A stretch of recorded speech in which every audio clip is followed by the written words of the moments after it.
Revenue శాఖ గత ప్రభుత్వం ఆంధ్రప్రదేశ్ భూ హక్కు చట్టాన్ని సరైన జాగ్రత్తలు తీసుకోకుండా హడావిడిగా తీసుకొచ్చింది. ప్రజల నుండి వచ్చిన తీవ్రమైన ఒత్తిడి మేరకు ఈ చట్టాన్ని రద్దు చేసి భూ యాజమాన్యంపై ప్రజలకు ఉన్న భయాన్ని మా ప్రభుత్వం తొలగించింది. గ్రామ స్థాయిలో భూ సమస్యలను పరిష్కరించడానికి మా ప్రభుత్వం 17,403 గ్రామాలలో రెవెన్యూ సదస్సులను నిర్వహించి ఇప్పటి వరకు 90,315 అర్జీలను పరిష్కరించడం జరిగింది. సుమోటో కుల ధృవీకరణ విధానం ద్వారా రాష్ట్రంలోని అన్ని కుటుంబాలకు కుల ధృవీకరణ పత్రాలను ఆన్లైన్ లో అందుబాటులో ఉంచడం జరిగింది. ఫ్రీహోల్డ్ భూముల పునఃపరిశీలన చేపట్టి పూర్తి చేశాం. రీసర్వే పూర్తయిన 6,688 గ్రామాలలో గ్రామ సభలను జరిపి ఫిర్యాదుల పరిష్కారానికి తాజా ప్రాదేశిక డేటాను నిర్వహించడం జరుగుతోంది. కార్మిక శాఖ దారిద్ర్య రేఖకు దిగువన ఉన్న కుటుంబాల భద్రత కోసం కుటుంబ యజమానికి చంద్రన్న బీమా పథకం అమలుకు సంబంధించిన విధి విధానాలను నిర్ణయించేందుకు వర్కింగ్ కమిటీ ఏర్పాటు చేశాం. గుంటూరు, శ్రీ సిటీ, కర్నూలు, పెనుగొండ, అచ్యుతాపురం,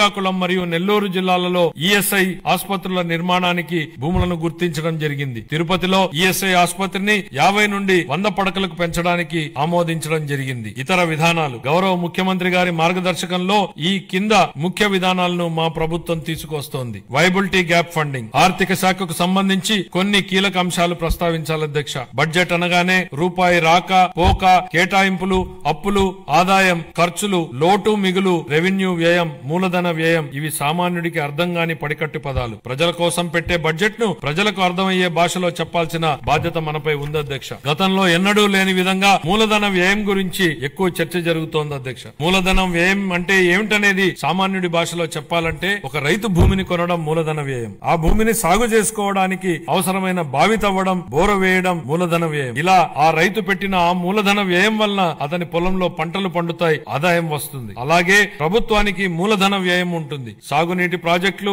మౌలిక సదుపాయాల వంటి వాటిపై ఖర్చు చేస్తే అవి తిరిగి ఆదాయాన్ని కల్పిస్తాయి. ఇదే నిజమైన మూలధన వ్యయం లక్ష్యం. ఒక ఉదాహరణ అధ్యక్ష, 1600 కోట్ల రూపాయలను ఖర్చు పెట్టి కట్టిన పట్టిసీమ ప్రాజెక్టు ఈ రాష్ట్ర రైతాంగానికి 5 ఏళ్లలో 44,000 కోట్ల రూపాయలను సంపాదించే అవకాశాన్ని కల్పించింది. ఇది నిజమైన మూలధన వ్యయం, ప్రజలకు ఉపయోగపడే మూలధన వ్యయం. అందుకే మా ప్రభుత్వం దీనికి ఎక్కువ ప్రాధాన్యతనిస్తోంది. 100 కోట్లతో సముద్ర తీరాన ప్యాలెస్లు కట్టుకోవడం, సర్వే రాళ్లపై బొమ్మలకే 650 కోట్ల రూపాయలు తగలేయడం ప్రజలకు ఉపయోగపడే మూలధన వ్యయం కాదు. ఇలాంటివి క్యాపిటల్ ఎక్స్పెండిచర్ లా కనిపించే పర్సనల్ ఎక్స్పెండిచర్. ఇది గత ప్రభుత్వ నిర్వాహకం. అంద్రేనీవా లాంటి ప్రాజెక్టులపై మా ప్రభుత్వం డబ్బులు ఖర్చు పెట్టడం మూలధన వ్యయం. ఇది నాటి పాలకులు ఖర్చు పెట్టిన విధానానికి, నేటి పాలకులు ఖర్చు పెడుతున్న విధానానికి ఉన్న వ్యత్యాసం. అదే రూపాయిని ఎవరు ఎలా ఖర్చు పెడుతున్నారనడానికి ఇదే ఉదాహరణ. తక్కువ ఆదాయ వనరులున్న ప్రస్తుత పరిస్థితుల్లో పెద్ద క్యాపిటల్ ఎక్స్పెండిచర్ ప్రాజెక్టులు చేపట్టడానికి వచ్చే ఇబ్బందులను అధిగమించడానికి ప్రణాళికలు రూపొందించాం. ప్రైవేట్ పబ్లిక్ భాగస్వామ్యంతో